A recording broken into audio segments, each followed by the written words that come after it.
Hello friends नमस्कार। गोटे house wife रे छुट्टी ना हुए ना खरा वर्षा ना सैटरडे संडे सबुदिन तार काम स्टार्ट होती। एटा सकालू मॉर्निंग रे मोर काम स्टार्ट हो गला जेनटा कि मैं टिफिन रे बनेछे परोटा आलू भजा आ 8 बजे मोर लंच रो प्रिपरेशन भी स्टार्ट ही आसी। मोर हस्बैंड खाई के ऑफिस जेसन। लंच रे मी बनेछे साग आमिलो आ चना मुनगा भजा बैगन भजा आ राहड़ दाल ई सबे मी लंच रो प्रिपरेशन करछे।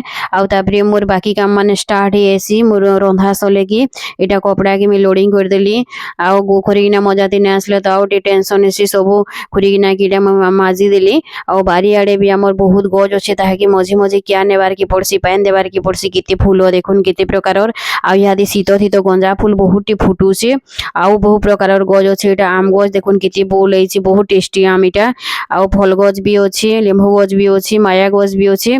आउ इटा 5 बजे आड़े मी इटा इवनिंग स्नैक लागि आलू चॉप इटा बनाली।